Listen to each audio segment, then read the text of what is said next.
Rashad, why you Anyways, didn't hit me up? Rashad. Hey, Rashad. What's up, Rashad? Thank you, Rashad. brother, I love you, brother. What's up, Rashad? What it do, boy? Hey, Rashad. And I'll tell you something about technology, bro. I couldn't get my camera to come on for the last 2 days. So I looked it up. And shouts out to bro, man. First of all, hold on. Let me shout bro out, man. Shouts out to bro right here, dude. Marcus Presents. Bruh. It's crazy thing. I've seen this video before. And I don't think that's how I got it work last time. But shouts out to bro. Finally got my camera to work again.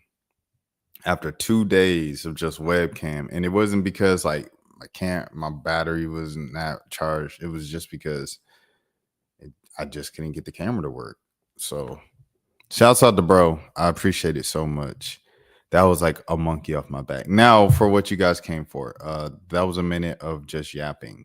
I apologize already. I don't want to waste any more of your time. Let's get into it. My name is Rashad Milligan. If you are new to the channel, this is the road to 10K subs, man. Chancellor Bennett. 10 dang days. And all I got to shoot show for a show run road rage. But this ain't dead guy left. Always. Still got to let him in. No jacket. Still got to tell him in. No ranting. I messed up the words. I'm sorry. Answer the man pill when I rinse my man pill. I'm the new Nitty. Nitty owe me. So I'm going to tell everybody. Nitty owe me. Huh? I got that. I got that. Gosh dang.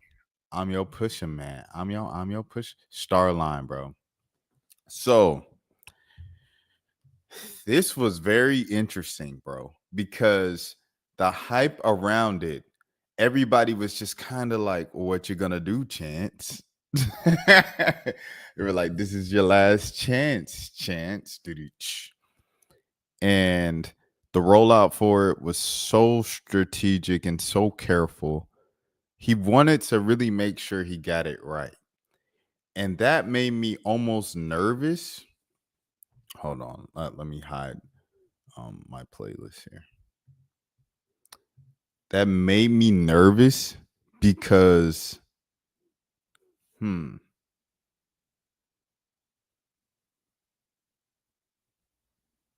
it made me nervous because it's just like, can anyone live up to that expectation, especially after going away? And music is a weird thing. You can always come back. You can always, you know what I'm saying, be something again, quote unquote, whatever that means, right? However, it's so these days, I think someone said there's 160 new songs uploaded on streaming platforms every single day. 160,000 songs. Not someone. It was Maverick Carter. He said it on The Shop, the recent episode of The Shop with Offset, Jid, and Flage, and the comedian Matt Friend. He said there's 160,000 songs uploaded a day. So with that, there's a new rapper, there's a new person that you're interested in every single day, and you move on to the next thing and you forget the person before, especially if you didn't like their newest stuff, their latest stuff. Say Amine is a great example, right, of someone who I feel like Limbo, what was my favorite rap project of 2020. It came out like, lockdown, everything like that. I remember Gambino dropped 31520 at the time, and I really like 31520. However, my favorite just pure rap project was Amine that year with Limbo. And ever since then, he did the collab project with K Tronada, and he's got a couple of his biggest records out on that album. But it's just like he hasn't necessarily connected with the masses in music the way that he did with Limbo and the way he did with his debut project and the 0.5 projects as well. In between each one, he hasn't really connected with his audience. Well, no, I wouldn't say his audience, because his audience is his audience, but with the masses like he did at the beginning of his career is what I'm trying to say. Since then, and I appreciate Amine because he's experimenting and he's trying different sounds and he's being an artist and he's evolving and he's trying different things. It's only so much you can talk about in your life when you're just purely talking about your life from a life standpoint. That's the same thing I feel like kind of what's going on with Smino, even though Smino's getting more popular. I feel like every album of Shmino's, and it might have just been only one album since the album where he's in the field, they're in the field picking the afros and stuff, looking in the mirror. Um, the latest album, people just kind of came and went, and then Smino came back and was like, I got another album coming out. Like, he constantly releases. It feels like he does a freestyle every Friday. At least once a week, he does a freestyle. But Smino kind of was like, "Yo, yeah. That was just some old stuff. I had a lot of extra records. I didn't know what to do with it. The new stuff is coming on the next album." And I say all of this to say, it just takes one slip up, one album that people don't really care too much for. It wasn't necessarily bad, but they didn't connect to it emotionally like they have previously connected to your work before. This is something I feel like Saba might be dealing with as well. I feel like his latest album, the one with No ID, like everybody's saying, one of the better rap albums of the year. However, it kind of flew under the radar because it doesn't. I don't think it. Uh, hmm, he's going up against Care for Me, one of the greatest rap albums and just albums ever, right? Especially of his time, Care for Me. And when you're going up against that, people want like the feeling that you gave them with Care for Me. They want to be on the verge of tears. They want to be in some of the stuff. And it's like that was that part of his life, mourning the loss of his cousin. You know what I'm saying? Like, I don't know if you can just necessarily put him back in that realm, right? In that feeling. Here we go, Chance the Rapper. 7 minutes later, right? Chance the Rapper, acid rap. A project like you're rapping as if you're on acid, hence the title, right? And on acid rap, it's just it's agitated, it's high energy, it's jumpy, it's all over the place, right? He's saying whatever. The standards were back then of what you could say, for him saying "Have you Kobe" and everything like that. We say everybody hates the Lakers, everything like that. Like it was just different. It was a different time. And it was a different time in his life. Chance was like 18, bro. He was like 20, but 18 recording a lot of those songs. He was like 20 when it came out, and so was Vic Mensa with internet tape. Shows to grow up, get a bit older, drop Coloring Book. It wasn't as great or as well received all across the board as Coloring Book was. I mean, as Acid Rap was. However, Coloring Book, by that time he got more famous from Acid Rap. Kanye kind of put his arm around them, and he went with Kurt Franklin, went a little gospel line as well. And that was that project. He had all the Grammys and all the things, all the accolades from it because he had the partnership with Apple Music, exclusive Apple Music release, and then he released it for free everywhere else, right? Because he was like, I'll never sell music, and now he's selling music. So it was like that's another thing. But yeah. So that was that, right? Then he did the thing with Jeremiah, which I liked. The Christmas joints. He did 2 years in a row, the Chicago Christmas joint or whatever. And then obviously he did the Donnie Trumpet project, which people kind of dismissed, but he came back with Coloring Book, so people forgot about it. And then it was after Coloring Book, it was up here. Chance was everywhere. He was mainstream, performing for the president, everything like that and stuff. And then comes the big day. And the big day was just like, bro, what is going on? I felt like the problem with the big day, a large thing that I was just seeing with Chance, dog, it was really the Arnold. No. Is that the, and I said, hey, what a wonderful kind of day. Yeah, that's Arthur, right? You get along with each other. Let me look it up. Arthur PBS.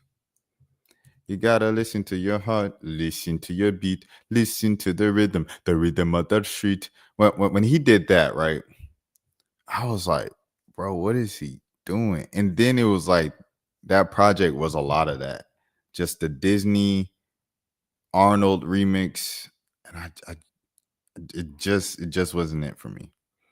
Hot Shower was something that I felt like had potential, and then the internet made fun of it, and then it was like, oh, okay, I guess it doesn't have potential. The internet makes fun of it. Like once the internet gets a hold of something and makes fun of it, you're is done.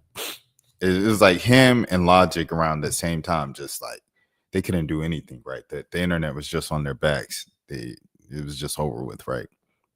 So big day happens, it flops. Since he was so famous from Coloring Book and winning all the Grammys, he still did an arena tour afterwards. He had to end up having to cancel it because he couldn't sell enough tickets because enough people just didn't like the big day. All right.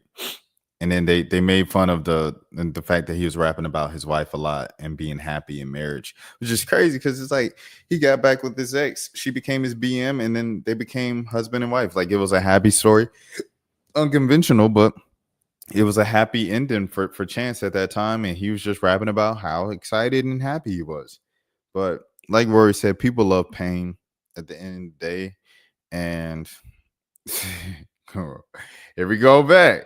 Starline 2025, a divorce, custody battle, all of the things, and Chance has put out some of the best music of his career. Now, I will say this. Not even gonna lie to you. I think a lot of people are saying and are gonna say 17 for 17. I'm not saying that. I can't say that. I think everything between 8 and 11 for me, you can skip. In my opinion. Space and Time reminds me too much of the Arnold remix Chance. Link Me in the Future has some moments, but it's still like the Disney sound. I don't know, but that Chance loves that obviously because he just keeps doing it. Like the orchestra, big band, is rich, instrumental and everything like that. It's rich musically. It's just it comes across as boring to me. I'm not gonna lie. Now the joint with Young Thug and Tia Korean. I love Tia Korean. Y'all know I love Tia Korean. Ironic, I was waiting for that song to come out for a year and it finally came out and I was so happy. And I'm sorry to Tia Korean that Ironic didn't take off like Freaky T has, but it's still early. It can take off at any time now because Freaky T is still going up at random times and stuff like that. But, you know, I love Tia Korean. I say all this to say I love Tia Korean. This joint, I don't know if she knew what was happening. I don't know if she knew if Young Thug was going to be on it. And I only say that because she woke up and tweeted, yo, I woke up and saw that I'm on an album and on a song with Young Thug. I wanted a song with Young Thug for so long. Thank you so much, Chance the Rapper. I don't know if she heard the full song, if she knew Young Thug was going to be on a song, if she knew. Maybe she did. Perhaps she did. However, we just got vibes from Tia on this track. It was like, it was all about her melody and bounce on the track and the vibe. Tia can rap. That's why I say this. I wanted Tia. If you knew you was gonna be on a song with Young Thug, you always wanted a song with Young Thug. I feel like if anytime you get a song with someone you always wanted a song with, you gotta go off. You gotta go off. You gotta rap. And Tia can rap. And I'm kind of like, dang, like I wish Tia could have rapped on this song. Now, Chance, the hook and the subject matter, I think it's a bit weird. This is definitely Young Thug's testiest verse since getting out.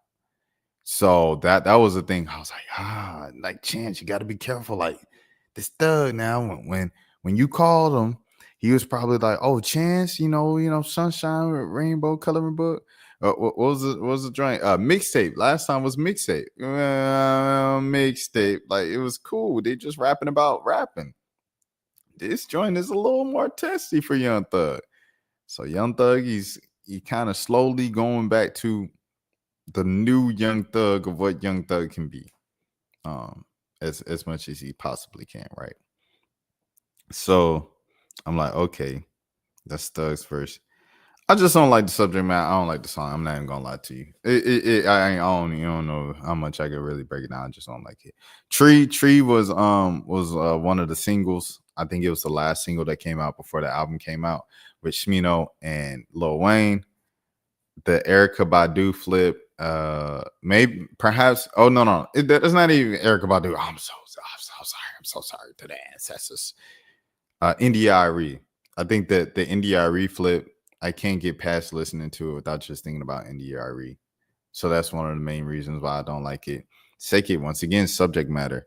A love song to marijuana and advocating for the legalization of it and the decriminalization. Like, okay, I appreciate the smart message behind it of that it's just a tree and it needs to be legal and you need to decriminalize it and stop locking up black men. Like I appreciate the message.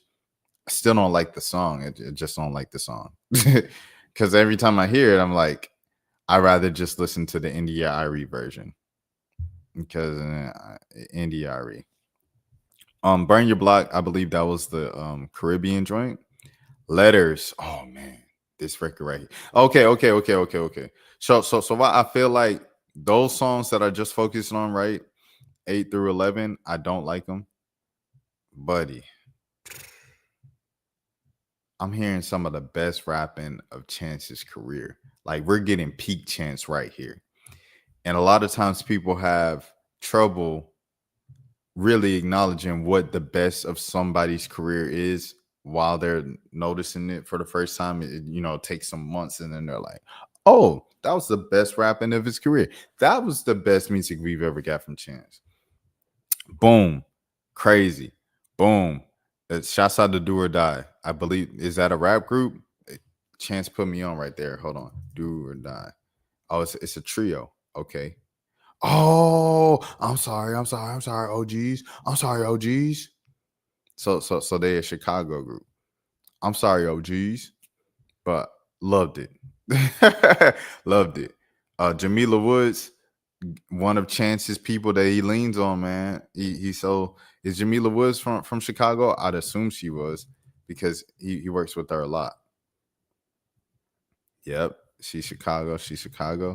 Yeah, she's Chicago. Yeah, Chance is so Chicago, stuff like that. I like it every time that they work together. BJ Chicago Kid, the Negro. I love this song right here. Baby Chief Do It did his thing. He got the newest, the hottest new guy in Chicago right now with Baby Chief Do It. Shout out to Star Bands as well doing her thing in the city. But yeah, Baby Chief Do It definitely the hottest right now. And then Vic Mensa, of course, they've been making music again since 2020. And Vic, really the person that really got Chance rapping again. Like when they were doing the little lyrical exercises and stuff like that, and Chance had that, that's when Chance was really working again. And that's how we got the highs and the lows next track with Joseph Bodman. And, as you guys know, like, it's already just a great song, bro. I liked see that was around the time where I was like, bro, like Chance could really do this. He could do make a comeback for real, because it was like he had y'all know when you get there. You'll know when you get that. The highs and the lows and the joints with Vic Mensa. I was like, okay, yeah, Chance could definitely do it, bro. Like y'all know, I don't care for these songs. Burn Your Block, I believe, like I said, the Caribbean joint. Okay, I like it. Wine and dance hall music. Letters. This joint right here, the letter to the church, man, it was so needed. It was so needed with Chance because, Chance, he just kind of he branded himself so much as a Christian artist and a Christian with Coloring Book that I think a lot of people in the Christian community thought that was like an opening kind of like, oh, Chance is going to become a Christian rapper, not just a rapper that's a Christian. And it never happened. He got worse almost, what I'm saying, after Coloring Book of just like more vulgar or whatever and everything like that. And it was like, okay, Chance, what are we doing here? But Letters is, just the letters to the church, the mega church, the state of the church, the problems he has with his current church, the problems he has with, it's an open book discussion, as he said, with the Rory and Mal interview, new Rory and Mal. Shouts out to Rory and Mal for that interview, by the way. An open letter to the Black church and all of his problems, all of his, kind of things that they need to patch up and stuff. I love this song. Love it. Absolutely love it. The subject matter on this album is crazy, bro. Like, even the songs I don't like, it still has meaning He's talking about something. It's not just time filling up space. I just don't like the songs. Letters, I love the message and I love the song. Speed of Light, oh man, he keeps it so Chicago, right? So he flips rest in peace to Bobby, right? He flips Commons to Light, right? Hold on. Let me see. Is Bobby, it was Bobby Womack, right? Hold on. Let me see. Bobby Womack. Hold on. Common the Light. Bobby Caldwell. Oops, so sorry. I apologize. Bobby Caldwell. God rest his soul, Bobby Caldwell. But Soul Chicago, he keeps it Chicago here with the Bobby Caldwell flip slash common flip with the light. Speed of Light. Shout out to Lion Babe. Shout out to Vanessa Williams' daughter, Jillian. Right? Hold on, Lion Babe. Dog, man, what? Back in 2014, man, let me tell you something about Lion Babe, bro. Back in 2014, man, was in love with the music and Jill just in general, man. Love them jokers. Anyway. Let me keep it moving. Pretty was off top. My first listen, I say Pretty and Speed of Love were two of my favorite tracks that I heard on it. Just off top. So Pretty was great. And then Jay Light does what Jay Light always does. Just like kind of how he showed up on No Names album a couple years ago, like a Sundial. Like he did the same thing, and I rock with it. Anytime Jay Light speaks, we all stop and see what he has to say. Shouts out to Jay Light. Shouts out to representing the boot, everything like that. For sure, I rock with it. And then the ending track, just pretty much like kind of snapping at the fans, snapping at the fans for writing him off and telling him to go back to doing acid and drugs and all of this stuff. And he's like, I was going through a divorce when I came in the game, bro. Like everything happened for me quickly, and I was 20 years old on tour with Childish Gambino, bro. Like I don't know what the heck was going on, like. And so for you guys to be like, go back to that. I'm 31. What I'm saying? Chances like 31, 32 now. Like, bro, I'm a father. I'm a divorced husband. Like, I'm just going through so much. And y'all's only concerned about me and my life is like making music that I was making when I was 18 years old and just on the road, on the groupies and whatnot and stuff. So but man, so beautiful, bro, of him talking about, he was talking about this in a new Roy Mall interview too. I love that I watched it before I listened to the album because it gave me a lot of context with the album. And that's why interviews and media is so important. Artists, please keep doing interviews, bro, with your projects as rollouts and stuff to just explain it in ways that you couldn't get through just automatically through your lyrics and stuff like that and your content of the music, of the art. But the interview, man, he was talking about like his wife or his ex-wife, right? And seeing her in public, and they're in the same city, so he sees her all the time around the way, and of course they co-parent, so it's difficult because when he sees her, like those old feelings are still there, they just don't depart. Just like how it is with every breakup, your feelings are still there. The thing that makes it easier a lot of times is out of sight, out of mind. You don't speak to the person, you don't see the person. It's easier to kind of let go of the person in your mind, as opposed to when you have a child together and you guys have been married, it's constantly there. The reminder's constantly there and stuff like that. Anyways, people wrote off Chance the Rapper. Chance the Rapper ain't right back. Like I said, this project is not a 10 out of 10 for me. It's not a dang, Starline has no misses. I'm not gonna say that because I would be lying to you. However, 13 out of 17 ain't so bad. So with that being said, we're gonna go to the online calculator.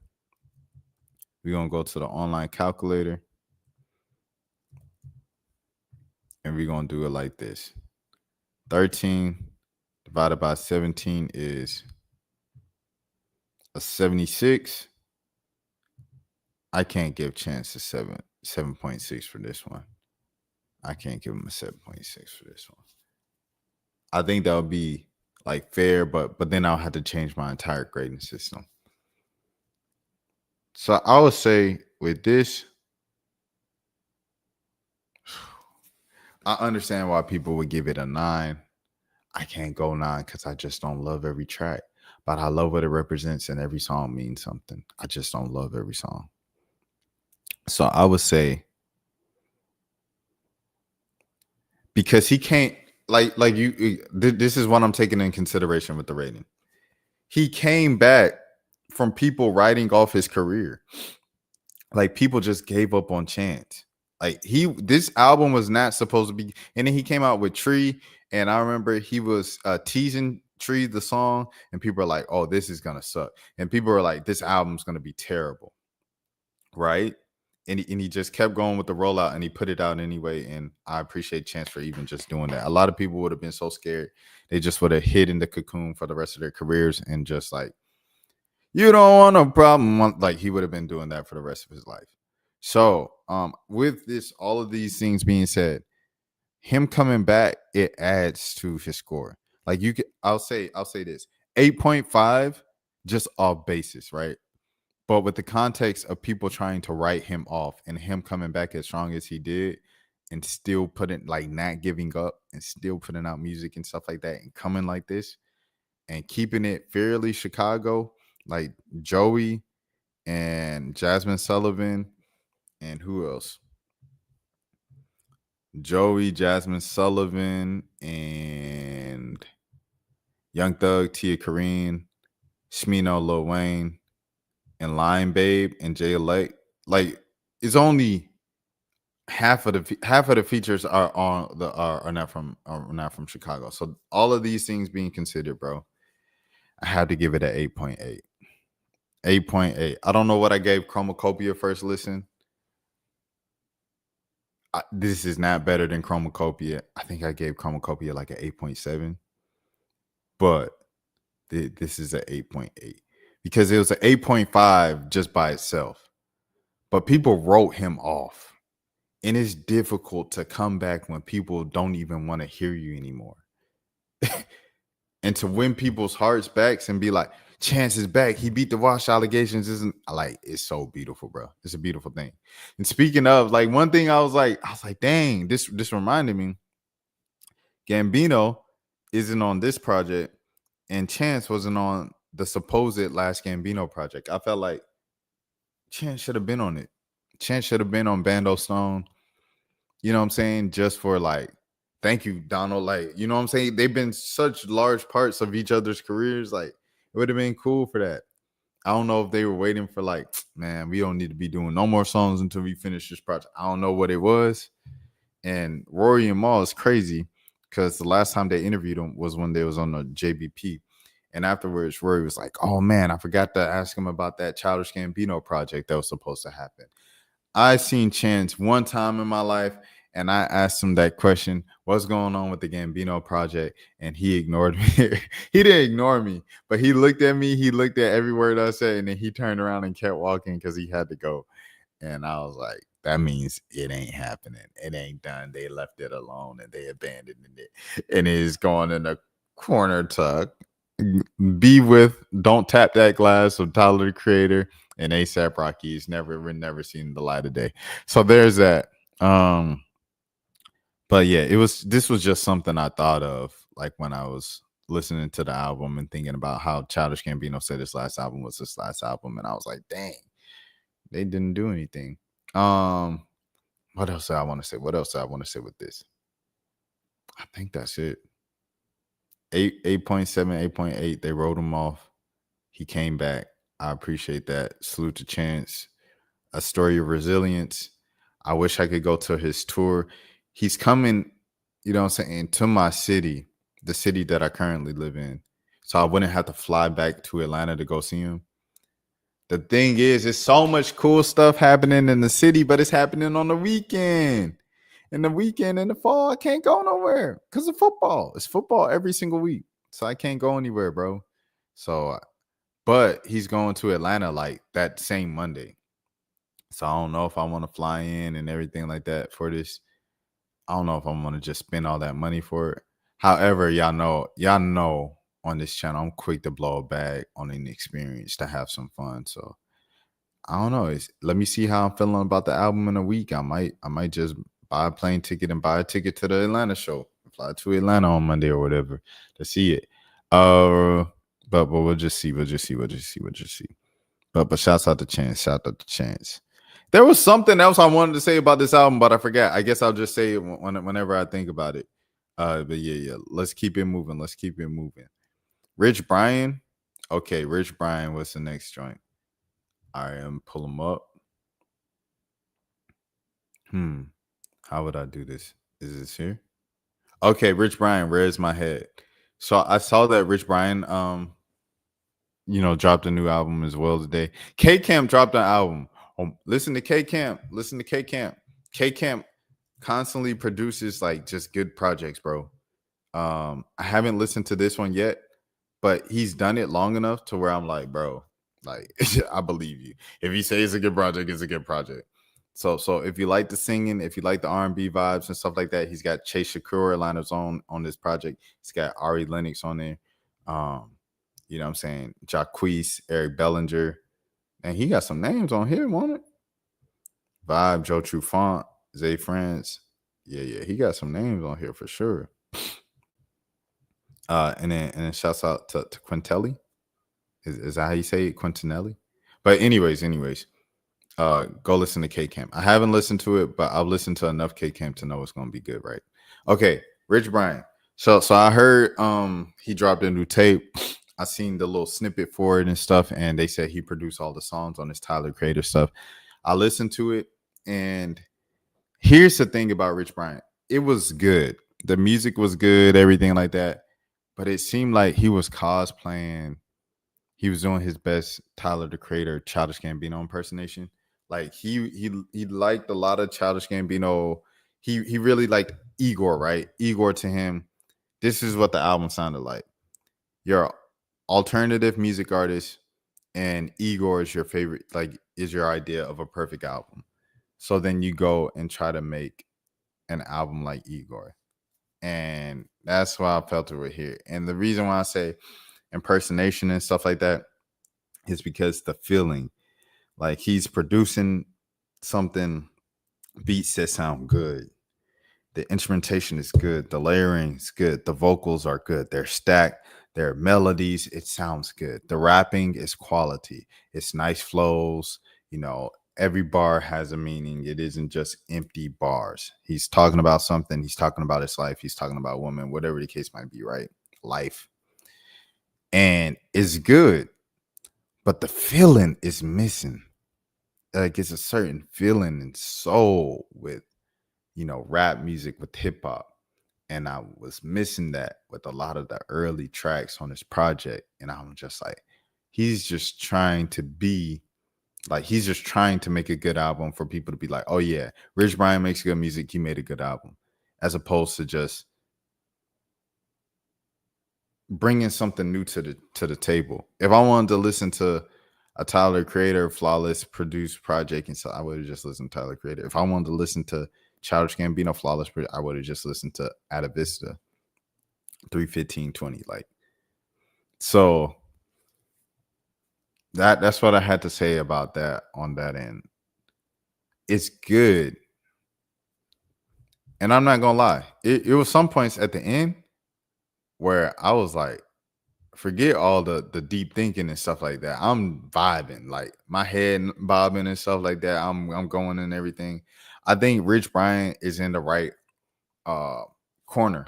He's in the right section of rap music, whatever you want to say. If you want to call it rap, if you want to just call it alternative music, he's in the right pocket. Oh, remember the dude, because this is what I was thinking. I was like, dang, it's just something about this music. It's like Doja Cat's ex-boyfriend, right? The dude who made the I think his name was like Johnny or Junie or something like that, and he made the honey pie, honey pie. Like he made that song, and he was a rapper.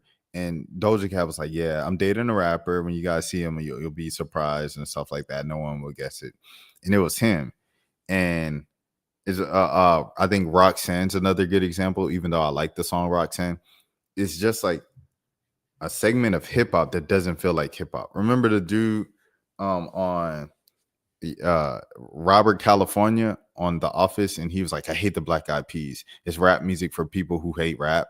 And that's what this sounds like. That's how Rich Brian sounds like. It sounds like rap music for people who hate rap. It's a lot of Denzel Curry. It's Denzel Curry. I felt like impersonation on one of the songs, everything like that.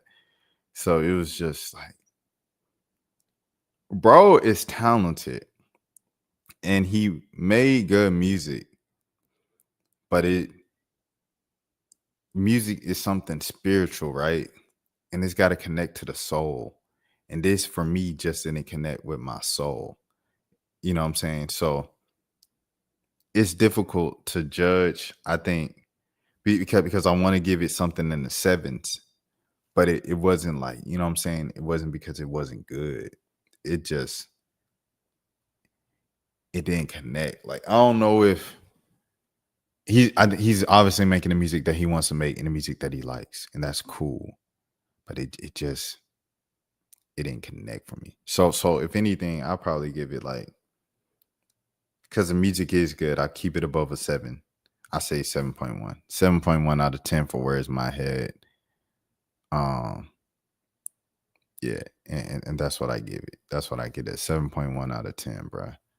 Because I can't give it a 6 or a 5. The music's too good. The music's too good. The flows are good. The features are good. He's got Redville on here. He's got Ski Mask on here. People just came to correct. Like, the rapping is decent. For me to just be like 6, 5, like, nah. It's just it just didn't connect with me. It didn't connect with my soul. And I feel like that's an important part of music, bro. So I don't know what he needs to do for it to connect. I don't know if he needs to like, okay, this is the music I like to listen to, but maybe the music I need to be making is more just straight up alternative as opposed to alternative / rap or alt rap. You know what I'm saying? All those things. He might, I don't know. But yeah, that's how I feel about the situation. That's how I feel about this album. 7.1 out of 10. And then Cardi B, this is a song that everybody's been talking about today. It started a whole discussion because, she's such a major artist when she came out and it's built a big career for herself. Imaginary Players, and they said she's the only writer on it. Shouts out to, I guess, Jay-Z, right? Everybody's talking about Jay-Z and stuff. Let me see. I saw something that said she was the only one who wrote on it. Is she the only one who wrote on this? How you see the writers? Am I the drama? Is she who wrote on this? Writers. Let me see. Writers.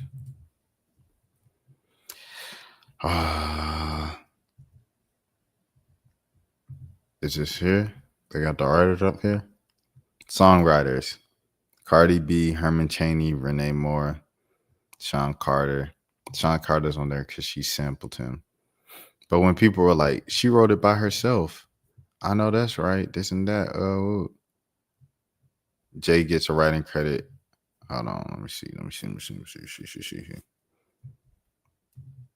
Hold on, little twin.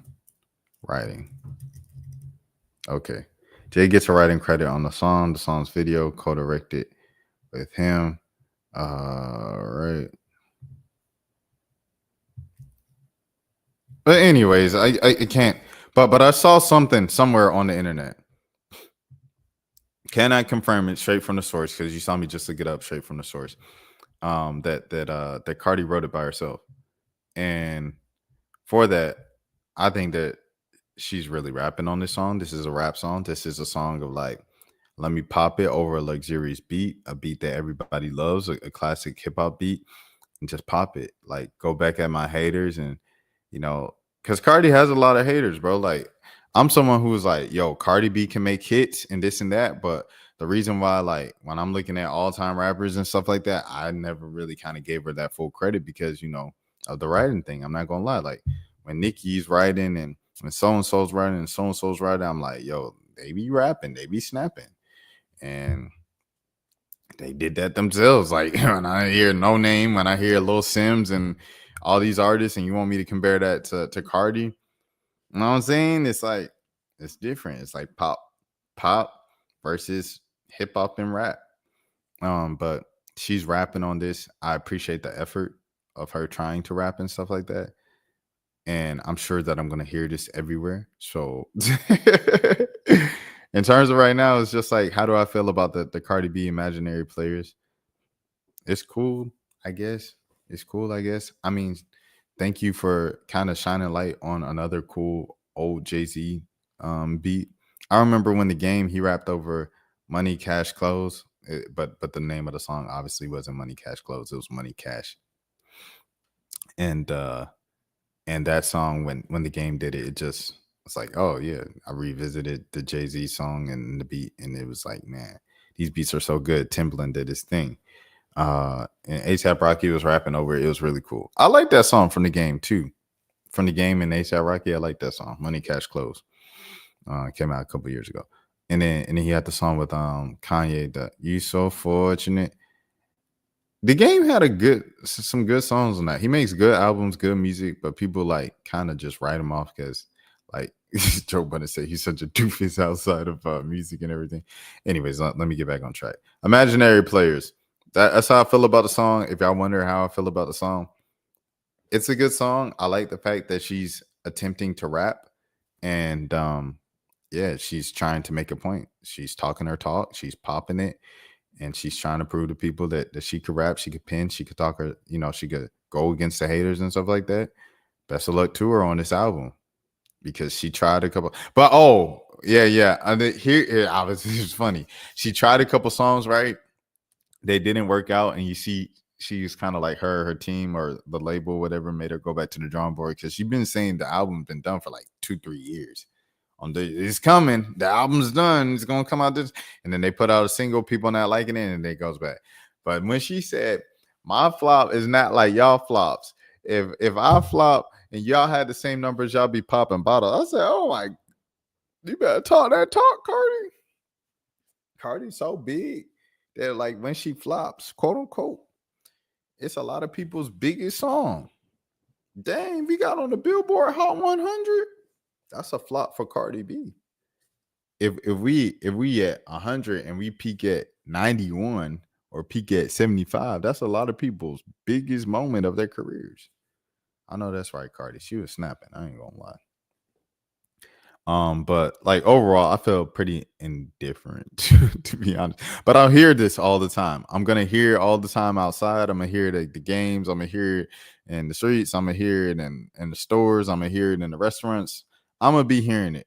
So by December, it'll be a song I guess I'll just be singing along to, or whatever the case might be. Just like if it's up and it's up and it's up, then you know how you hear that literally everywhere all the time. I think it's every Cardi B they kind of shove down our throats, right? So that's that, and I feel like it was good for a Cardi B song, and salute to her for talking her talk, popping it.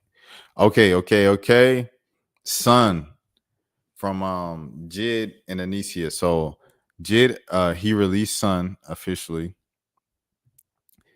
on all streaming platforms. He had it on the digital thing, and now he's released it. And Suave's on the ad libs as well at the end of the track. Man, Jid just does a good job of like including everybody, bro. Because he had Marco Plus on Work, the single and stuff like that, of just saying word, now watch me word in the background with a bunch of other people. And now on the Sun, he's got like Suave just yeah, like at the end of the song. So I rock with it, bro. That clip, that old clip of Anicia from our interview from like last year, or it feels like even further back than that. It was funny how she was like, "I knew I was gonna get ate up." Like it is what it is because Jid is Jid.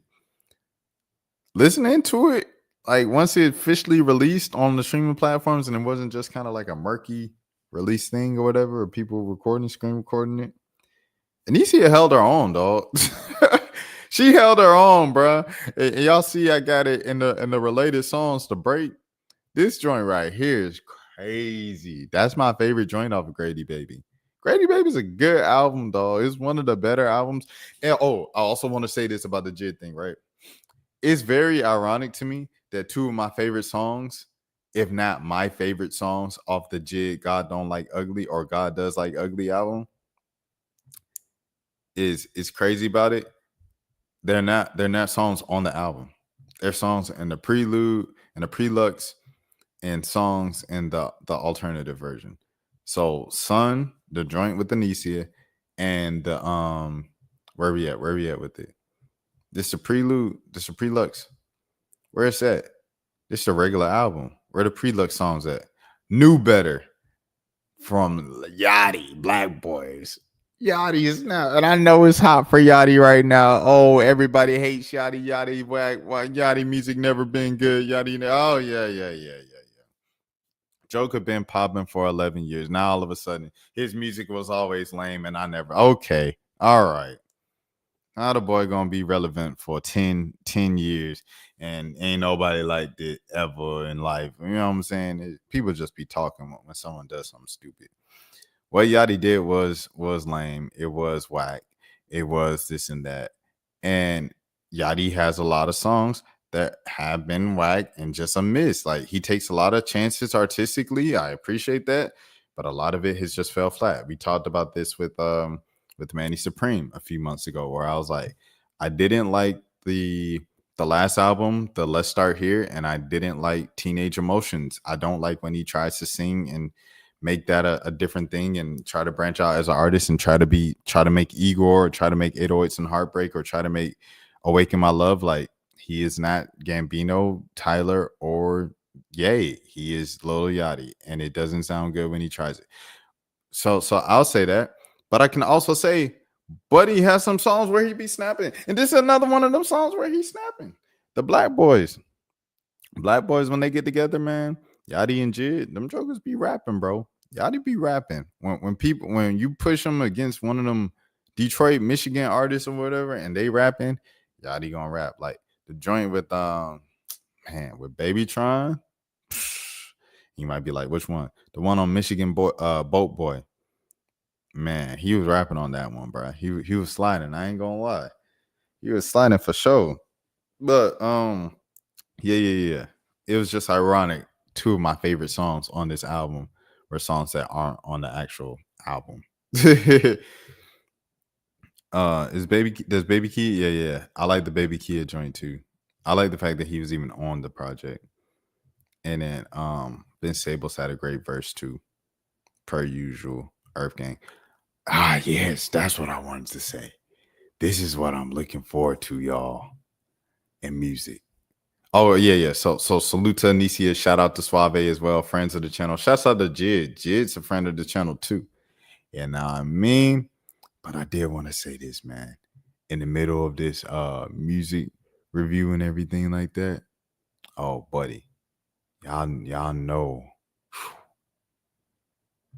it's about to get real serious right here.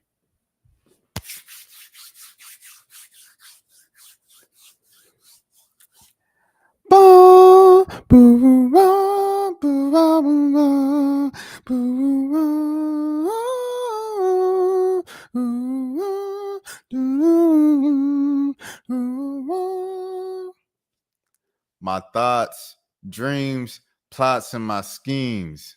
That's what's on my mind when I toss in my sleep. My heart like a pin when I jot and it bleed. When I shop, it's a spree. I got some new leaves. I'm like, what's the word with you, sir? With you just might get a beast. I'm sharing with you. I'm sorry, I got the words wrong. I'm watching out for the mark of the beast. Fans on the policeman, hands on the beast, a hand pounds on them, another hand pounds on the beat. And that's the counter is like, Sweater Man is coming back, man. Big grit, big fist, hand over fist. That's it. Ain't no telling with it in. I know when I got a hit. That's it. That stuff gets sent over the fence. Man, we got the rappers. Fine, and some of them finer. Chlorophyllvana, ashwagandha. Some of these feelings is hard to describe. I'm in the bay like a radar nana. I'm not okay, but I'm gonna be all right. And he's got the heavy hitters. He's got Vincent Staples. He's got Navy Blue. Is his name Navy Blue? Is his name the other name? We'll never know. The Alchemist is on here. Donald Glover has contributed, but you notice the name is Donald Glover. So what does that mean? He's just gonna be speaking on it, telling a joke. Shouts out to Donald Glover. He did that on whose project he did that on? Kilo Quiche a few years ago, where he's just talking for a song. Donald, wow, I love that. I appreciate that. And he's got Dave Chappelle on here, so Dave Chappelle's doing the same thing. I appreciate that. Salute. Rap, Joker. Joker, if you're gonna be on this mud, I need you to rap on it. Like how you rapped on the K-pop girl joint. You know what I'm saying? Where you rapped on the K-pop. Who was that? Who was that song that you Jenny? How you rap? You sang and rapped on her song. I said, dang, how much she pay him? He said, you made me feel. And he said, I'm walking around and I'm in the box. I said, he ain't never did this for no artist. On the Lotto joint, he kind of like just rapped when she wanted him to sing. And same thing with Savage and everything like that. Like he raps when you want him to sing and he'll sing when you want him to rap. But he rapped and sang for Jenny. I was like, hold on, what's going on? With this, it sounded like he just gonna speak and give it, because that's why they say Donald Glover. However, if he rapping on that mug, oh yeah, Liv is on a run, bro. Liv is on a run with the Tiny Desk performance and stuff like that. Liv stock going up. I see it. BK the Ruler, and then more. Hold on, here's the list right here. Mandel Man, Cheryl Harris, Joshua. Man, this is crazy. AP, Chef Alyssa, Stephen Young, Liv. Oh, see, here's the thing though. He said Donald Glover, Doll, Fam. Does he have Hero? He has Hero here. They might have just like helped him make a music video. Dang. Royalty and Gilga might have just helped him make a music video because he got the whole royalty in there. But I want some raps, Childish Gambino. How could I ever leave? The thought of leaving my child is not my pedigree. And thoughts of when you coming homes and make you mad sick and have you Chadwick. Is this his mama? That might be his mama, right? But okay. Anyways. Yeah, there he is right there. Sage Ellie, sir. So he's got him as Sage Ellie, sir, and not Navy Blue. So shouts out to Navy Blue. Shout out to Sage as well. You know what I'm saying? Anyways, I'm excited as heck for this. You know what I'm saying? Mike, he set up the year. Neonte did some good things. Larizi did his thing. Who else? It was like rappers this year and stuff like that. That was just like doing good things. Obviously, Boldy James dropped the album every month. Freddie Gibbs dropped his album. Oh, Clips, of course, on the mainstream level. Clips did their thing 100%. Clips is on the Jid album. Jid did his thing. Tyler did his thing. But Sweater Man come out, boy. When's the last Sweatshirt album? When they released Vordir, or how you pronounce it, right? And that album was already out, but it was a secret album that no one could find. So they just released like a version of it to the public. And we just were like, okay, thanks, Earl. That was what, 2-3 years ago? Let me see what year that was. Earl Sweatshirt. 2023. So that was 2 years ago. So it's been 2 years since the new Earl Sweatshirt album, dog. Man, I'm so excited, dude. I'm excited. I'm not going to lie to you. And then my last music thing that I wanted to shout out today as we come up on, I did an hour of music. Hey, man, it's real. Don't ever, see, that's the thing. But no one's ever said it. But I want to make sure that this is always a priority to me to keep the music first. So when I report on some beef or something like that, don't be like, oh, y'all never report on the music. Y'all just report on the beef and the drama. This is a whole hour of me talking about nothing but music and deep cuts and everything like that. I'm doing this at 5 a.m. Eastern time. What is we talking about? Because I love the game. I love the hustle. I love the game. I love talking about the music, man. You want me to play music? I'm playing the music. Did Overcast come out this year? Was that this year? His project? If it was, he did his thing. Saba did his thing. Like as I previously mentioned, Lil Sims did her thing. I forgot Lil Sims came out this year too. Che Noir did her thing. Smart Sin did her thing. This joint right here from Geneve, I like it. It's like Head Over Heels was the single, right? And I posted it when it came out.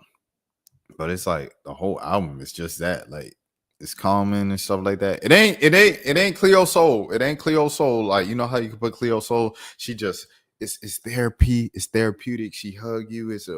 It ain't like that level of spirit. Like, I don't know. Cleo Soul got a calling on her life, bro. She got a calling on her life. That ain't nothing but God, bro. Like, no artist ever made me feel like Cleo Soul, dog. Like, her albums are literally medicine. But okay. Let me get off Cleo Soul. But this is pretty good, bro. I ain't gonna lie to you. It's pretty good. Easy going vibes. Nice, easy listening. I was listening to it in Cleveland when I walked. I listened to it walking to the vegan restaurant for the last time. Had my last plate before, going back to the train station and headed to the airport and headed back to New Orleans, to where I was and stuff like that. But yeah. It was a good listen. It was about like, I always say it's 41 minutes. It felt like it was longer than that when I was listening, but it was cool. I really rock with it. And I suggest you guys check it out too. I seen someone else shout it out and I was like, oh yeah, I listened to it, but I never said anything publicly about it. So that was me showing my public love and support to Geneva. Okay, now I got 3 little short stories and then that's it. We out of here. So that was an hour of music and then 3 little short stories. We out of here. All right. A man with the educational program. He made this video and he get the update. Over the past few days, since I've talked about our fundraiser and all the successes that we've had with the Extra Boys program, of course, many people are in the comments and etc. Sharing the video talking about Dr. Umar or whatever like that. I think he's on the cusp of maybe losing his buildings or something of that nature. Not sure what's going on with that. But, my big thing is always sharing everything about where people's money is going. I've always been, very transparent about that. If we asked for paint, I showed y'all the paint. If we asked for new toilets or and this is the I feel like the worst part of the entire Umar thing is that now the black people kind of after him who are saying they're trying to do something and they have a genuine, kind of want and need and they're gonna do it. The people are always gonna be skeptical now. Even more skeptical because of Umar. Something I showed the level he did it at. With y'all, us buying the toilets. I showed everything that you guys have given. We have an Amazon wish list. We don't just ask for monetary donations. We ask for people to buy specific things. If we've asked for laptops, I've shared it. If we asked to get the kids haircuts, I've shared it. Our program has remained free, so we are still tuition free in our program like we have been for the past 6.5 years. I just think if Dr. Umar would have started something like with what he had, I think people would have been more apt to give him, and I honestly think he would have gotten where he needed to be had he had proof of concept, because he's a great orator. He talks very well. If I could talk that great, I'm sure we'd have millions of dollars raised. But I still started with something. I started out of my house originally. I started in my dining room at 19. And after listening to him, that's why I started it. I just wanted to start something. I knew that I couldn't start something mass scale, so I'm just like, I'm going to start with whatever I got. And we started with $0. I was cutting hair, fixing cars, painting houses. I mean, that's what I was doing to support the program originally. And then I learned how to utilize social media to be able to raise money. And we started doing that. And we went project by project. We failed, we succeeded, etc. But I've always continued sharing what it is that we're doing. So I know a lot of people always ask why they won't see us on the Breakfast Club or etc. You know, I'm not a comedian. I don't critique people's dating life. I don't, you know, talk about what people should be doing. I don't belittle my donors. We don't do any of those things. We just share what we got going on. If we don't raise enough money, why you say F me for? Like, why did he diss Umar there? He just bigged up Umar and said, yo, yeah, without you, you speak very well. You know, without you, I wouldn't even have been inspired to do what I did. And then he just dissed Umar. Like, why did he do that?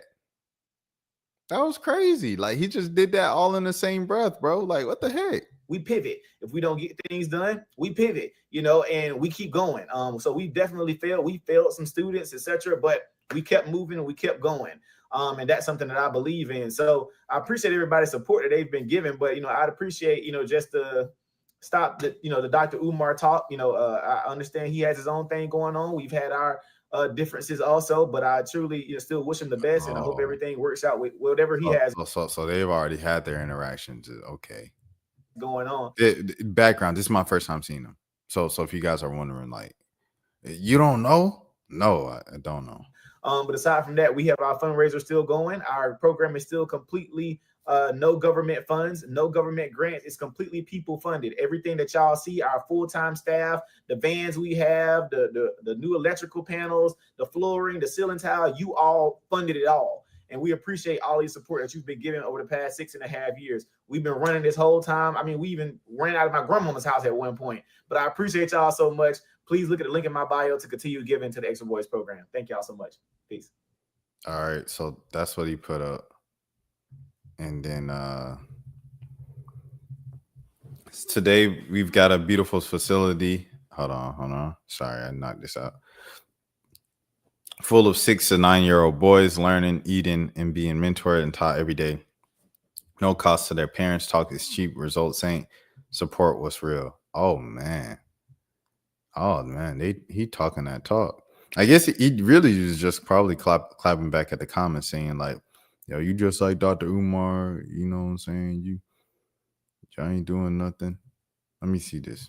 Summer program is over, and now we're going back into the after-school program.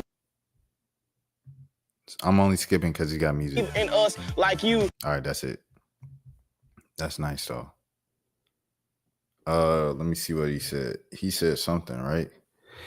He says, we got $40 left until we reach our $6,000 milestone. I wanted to remind, I was just reminded of the time these guys made up that I was in a federal agent sent to harm the community, LL, the same community I grew up in. I really want to know exactly what is the harm was supposed to be causing and how much worse my hometown could get. Please support these boys. Thank you, Valerie, for giving $100 to support our program. Thank you, Emma, for getting us to our $6,000 milestone with your $40 gift for our program. Also, he shouts to people out as they give the money. So now they got $6,000 in the thing. Yo, shouts out to her. I see her on the timeline all the time. I didn't know she made a children's book. Shout out to her children's book. What is this? Who Made Me? What is this about? It's about God? Let me see what this is about. Who Made Me soft cover edition, $20. The gentle scripture-filled, oh yeah, it is. Scripture-filled storybook for children 2 to 8 that helps children understand they were made by Yahweh. Is that what that is? YHWH, Yahweh. With love and purpose, includes rhymes, verses, scriptures, and discussion section for meaningful parent-child connection. From the dust, from the purpose, from the womb, the walk begins. The Messiah leads me. Treat me while I'm small, learning to obey, made to praise, never alone. Oh, that's beautiful.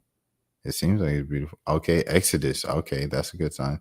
Mommy says, come help today, or daddy says, show me Yahweh's way. I'll stop and listen, and soft and still, obeying shows I love his will. Honor your father and your mother. Oh, I know that's right. That's nice. That's a nice little treat. Too bad I got, you know what I'm saying, folks. Thank you for your $150. We surpassed our $5,000. Okay. I'm sorry. I'm kind of rambling. I'm looking at this in real time, so I'm like, okay. So it's the after school boys program. Oh, this goal is 80,000. Jeez Louise. Let me see.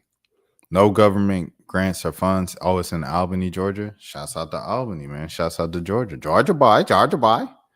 This summer, our community came together and made something incredible happen for the X for Boys program, the young men here in Albany, Georgia, because of generosity of donors like you. With no government funds or grants, and solely through private contributions, we were able to transform our facility and expand our ability to serve the boys in our care. With your help, we purchased and repaired our program vans, including new tires, installed brand new flooring, sheetrock, ceiling tiles, light fixtures, and fresh paint throughout the building, added smart boards, laptops, printers, and other tools to enhance our learning environment, upgraded restrooms with new toilets and urinals, hired a full-time staff to keep our program running at its highest level. These upgrades are already changed day-to-day experience for our parents, giving them a clean, safe, and inspiring place to grow, learn, and dream. While we're raising $80,000 now. We're now raising $80,000 to carry us from August through December 2025. This funding will cover salaries for our dedicated staff who guide and mentor and teach our boys daily, provide daily meals for every student in our program, fun field trips that broaden our boys' horizon beyond the walls of the school, support a new chicken coop project, which will allow the boys to raise chickens and supply fresh eggs for their family. And 5, launch our garden program with Farmer Fredo, teaching our students how to grow with their own healthy food and share it at home, improving their family's nutrition and mental well-being. Every dollar goes directly to our work. We do not receive any government funding or grants. So the only reason we keep going is because of people like you who believe in what we do. About the X for Boys, funded to give young men a real shot at success. The X for Boys is more than an after-school program. It's a life preparation movement. It's a man's job curriculum. It gives boys ages 6 to 9 discipline, academics, trades, health, and leadership.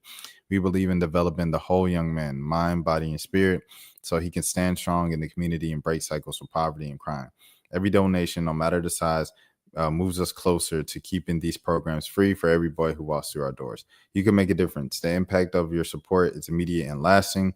You're not just funding a program, you're giving a boy the tools to change his life and in turn his family and community. We've seen what's possible when our community comes together. Let's finish this year strong. Together, we can keep building futures one boy at a time. This is from King Randall. Oh, that's nice. That's nice. Okay. All right. So that's what that is. Okay. So from something positive to something a bit more negative, Sean Kingston was a eeny, meeny, miny, mo lover. He received 3.5 years in prison over fraud scheme. Now, if you guys seen on the channel, I just posted a video tonight from a story from like 2 days ago that he was begging for. What was he begging for? He was begging for house arrest, but they did not give him house arrest. They just gave him arrest. And 3.5 years in prison over fraud. And yeah, that is what it is, bro. So Sean Kingston, yeah, that's where you're going. Shouts out to Phil Lewis as well, as always, my brother, for posting the story. This is from Variety, Stephen J. Harowitz. I'll just read. Singer Sean Kingston was sentenced to 3.5 years in prison over his $1 million wire fraud trial in South Florida, according to the Associated Press and NBC South Florida. A 35-year-old whose real name is, he's only 35? Dang, like I only say only because like he had hits when I was like in 5th grade and I'm 30. So it's like, I guess he was just 5 years older than me. So if I was in 5th grade, how old are you in 5th grade? Like 10? So he was 15? He was 15 when he did Beautiful Girls? That's impressive, bro. That's impressive. Anyways, 35-year-old whose real name is Keyshawn Johnson was initially found guilty on wire fraud in March alongside his mother, Janice Turner. In July, she was sentenced to 5 years in prison and 3 years probation. In March, both were found guilty of 1 count of conspiracy to commit wire fraud and 4 counts of wire fraud. Each charge carried a maximum of 20 years in prison. Earlier this year, Kingston and his lawyers asked the judge to consider home confinement due to the nonviolent nature of the crime and the fact that Kingston has paid most of his victims back. Kingston is best known for the 2007 hit. Oh, so that was 2007. So I was in 7th grade. Okay, so I was like 12. So he was 17. That makes more sense. Best known for his 2007 hit Beautiful Girls, which topped the Billboard Hot 100. Throughout his career, he released 4 albums and collaborated with artists like Justin Bieber, Nicki Minaj, and Chris Brown. Kingston and Turner were arrested in May 2024 on theft charges following a SWAT raid on his South Florida mansion. The raids came after Kingston was hit with a lawsuit for allegedly not paying luxury items. 2 months later, the pair were indicted in Miami federal court and charged with 1 count of conspiracy to commit wire fraud and 4 counts of wire fraud. Prosecutors accused them of defrauding victim sellers of high-end specialty vehicles, jewelry, and other goods. Brought fraudulent documents. They stated that the pair would make payments through the banks and were never actually went through, allowing them to accrue more than $1 million in property. During the trial, Turner admitted to falsifying wires to protect her son from scammers by delaying the payments on luxury items. Kingston declined to testify. A key piece of evidence when the trial was a text that Kingston sent to his mother that read, quote unquote, "I told you to make a fake receipt," followed by, "So it looks like the transfer will be there in a couple of days." Oh, dang. Dry snitching. Fort Lauderdale juror Mosh Edery testified that she had given Kingston Audemars Piguet watch for $285,000 in exchange for introducing him to other celebrities. After Kingston allegedly provided a screenshot of a falsified wire transfer, Edery was fired from his job and blacklisted. Dang. Shawty was a eeny, meeny, miny, mo lover. Oh. This is the last thing for tonight. KD is talking about the media. I think it was an old clip that someone brought up in a discussion. I just saw it and I was like, oh, this looks like it could be interesting. Oh, so whatever the case was, it was deleted. I just want to see what this is. I really wanted to be a part of the NBA story. Like when you spoke about the NBA, I wanted people to speak about me too. You know, they don't speak about the LeBrons, the D Roses at the time, the Kobe's. I'm like, I'm playing well enough to, like, when you talk about the league, you should speak about me too. And I wanted to be that. So like I wanted to show people more of my personality, my funnier side, or my kiddie side, or what I enjoyed about being in the NBA. I cared about showing the fan bases and the people who followed the league. I cared about showing them that because I thought that's what like superstar players are supposed to do. And over time, it just became exhausting. You know what I'm saying? It's not like it's something against like wanting to be that brand or wanting to be out in the public like that. But it's just like I like my own space and I like doing what I'm doing without having any obligations. I like that better. Like, you know what I'm saying? That side was fun too. I had a good time and it built and then there's a foundation for a lot of what we're doing now.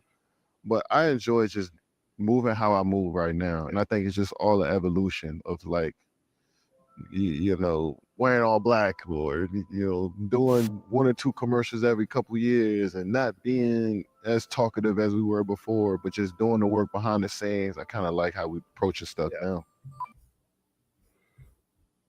So he's just pretty much saying he likes to be more private because he don't care about. All right, that was that. I thought KD was in that conversation, like being there in real time, like because it went from who's the best player in the league, Kobe or LeBron, to who's the best player in the league, KD or LeBron. So I mean, I thought that he accomplished that. But I get what he's saying. Like, I feel like people always gonna feel like a little chip on their shoulder, like they don't get their just due, even if they do, for the sake of the competitive edge. Whatever floats the boat. But I don't know, man. KD's cool. I rock with KD, bro. I rock with KD, dude. I rock him. The burner thing was crazy when he was exposed for the burner. So, but other than that, bro, like, dude, man, like I felt like the burner when he was exposed for that, and it was like he can't win with those cats, man. Like I felt like that was his decision, right? Or LeBron did the decision. I'm taking my talents to South Beach. Like he had all the kids and the Boys and Girls Club in Ohio, like LeBron, we love LeBron in Ohio. He's like, I'm leaving to go to Miami. Like on ESPN prime time and stuff like that in the middle of the summer. It was a whole thing. But that was kind of like that for KD. Well, no, and then he actually went to the Warriors. So yeah, it was some. I felt like there's some reasons why people hated him, but shout out to KD. He's still one of the greatest, man. He's still one of the greats. I appreciate KD and what he brought to the game and doing it his way. He did it in a different way that I haven't seen any other NBA superstar or legend do it. So shout out to KD. With that being said, man, that's it. I'm wrapping it up for the night. I hope everybody has a good night, has a good morning, afternoon, evening, night, day. If nobody else told you today, I care for you. My name is Rashad Milligan. This is the road to 10K subs. Please follow along because I'll be live each and every single day on the channel. When I'll be live tomorrow, I don't know what time, but I will be live, guaranteed. And with that being said, please take care of yourselves until the next. Rashad, why you didn't hit me up? What's up, Rashad? Hey, Rashad. What's up, Rashad? Thank you, Rashad. Brother, I love you, brother. What's up, Rashad? What it do, boy? Hey, Rashad.